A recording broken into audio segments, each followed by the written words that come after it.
Hi all. Well, a couple more things to do. What I want to try and do is start connecting all these cables around the servos and the flight controller. So hopefully you get a little bit closer to making this thing fly. So first things first, what I want to do is connect my receiver, which this is a 6-channel receiver. And all I'm really going to do is cable tie it for the time being onto the side here.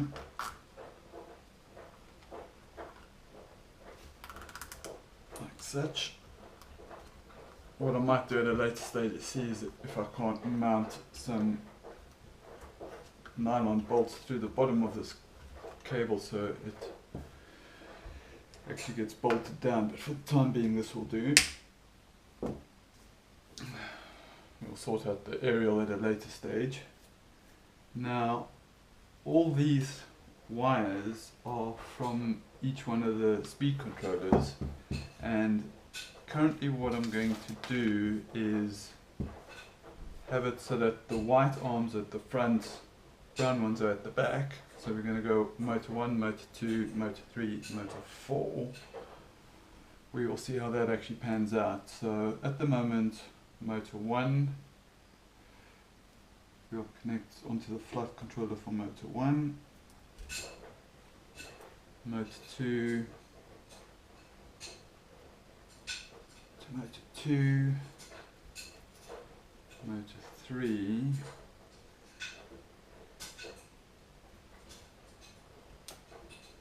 to there, and motor 4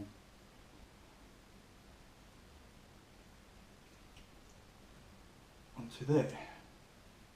Now, so that's the motors connected to the flight controller. We now need to connect the radio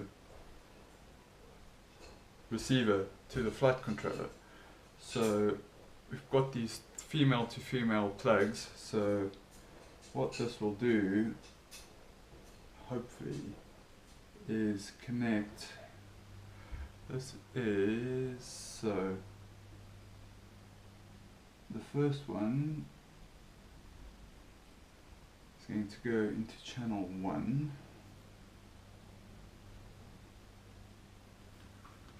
which should be the aileron. Second one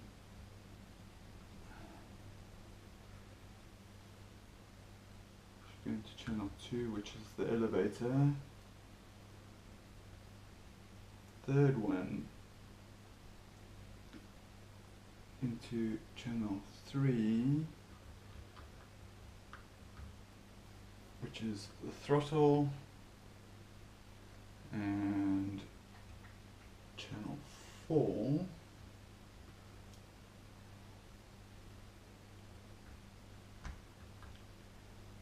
should be the rudder. So now what we need, there's also this buzzer which came with the flight controller, which I'll connect for the time being, but I might actually just disconnect it because I'm not a big fan of buzzers, but for the time being let's just connect it because it did come with it. So now if we turn this over, move the aerial out the way, let's connect the motors. Now what I would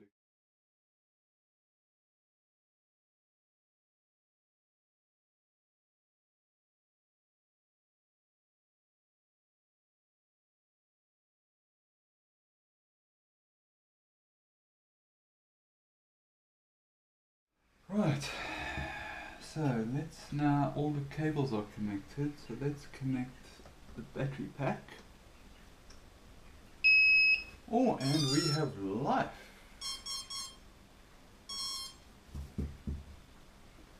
Right, it is in safe mode, so now we can go through a menu option. I don't know if you'll see that. Presumably to now configure all this. So let's go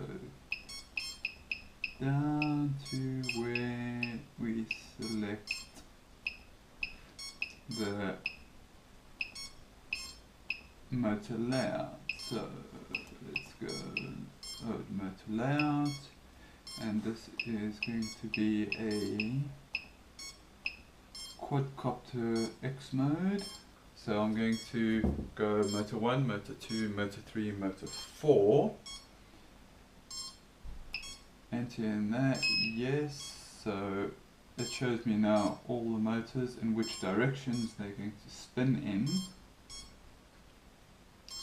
Right, so we can now go next. Yes, we're happy with that. So looking from above, it is clockwise. So let's take one of the propellers. So this one is going to spin clockwise. So let's mount that onto there, like such. Right, next. Motor 2 goes counterclockwise, so that would then spin that way. Right. Tighten that on there, so that spins that way, that spins that way. Not sure why that one's not moving, but we'll look into that.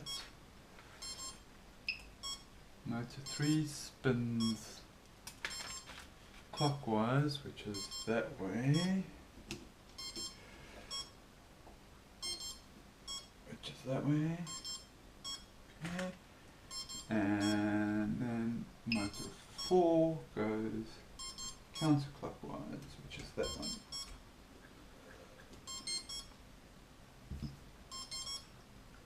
It's starting to look like a quadcopter.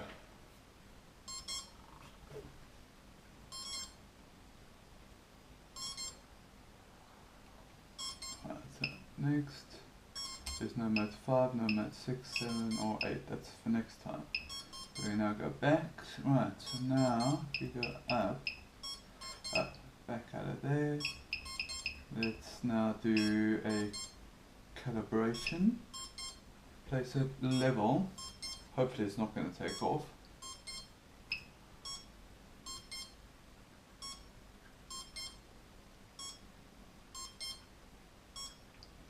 Right, so now it's calibrated.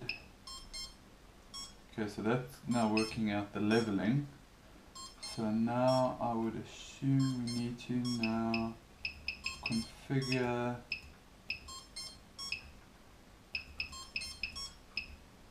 the receiver. Now this receiver I've had for better part of 20 years, so hopefully it will still work. It should do. So that is on, that's got power, so receiver test. So throttle, that's in idle, that's full, which is correct. Right. Ailerons left and right, so that's full right, that's full left, spot on. And we can set it to 0.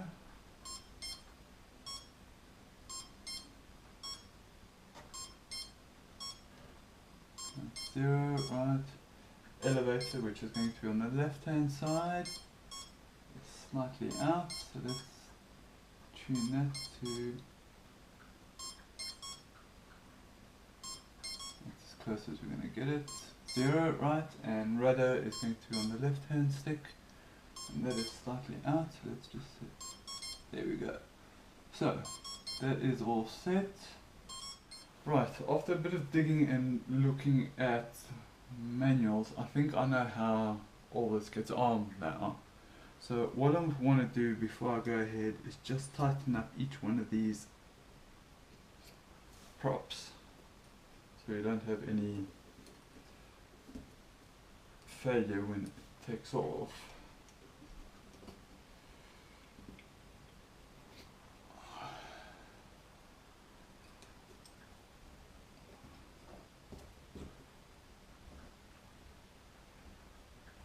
Right, I think I might need to tighten those a bit better, but for the time being it should be alright.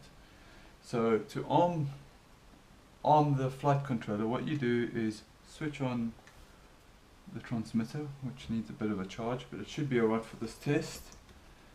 Right, and then we plug in the power, which is on. I disconnected it earlier, so I'll just reconnect that now. So, not sure if you can see it, but on the screen at the moment it says safe. So the whole thing that you've got to do now is take the throttle, push it up halfway, bring it back, and then move the aileron to the right, and it's armed. So now, hopefully, when I give it a bit of juice, we should have some form of takeoff. So here it goes.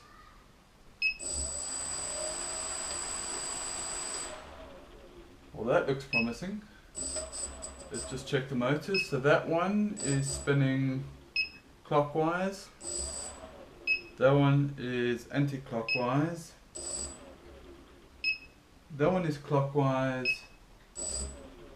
And that one's anti-clockwise. So it all looks fairly promising. So I think for the time being, and just to be on the safe side, I'm going to move this across so you can see it on the floor.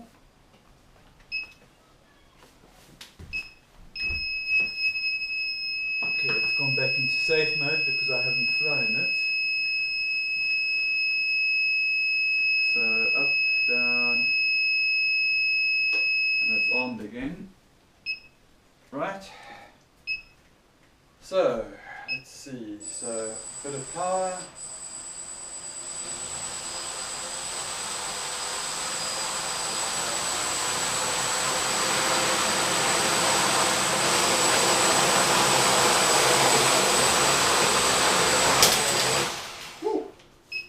Yes, the props need to be tightened, but we've got it moving, which is a good start.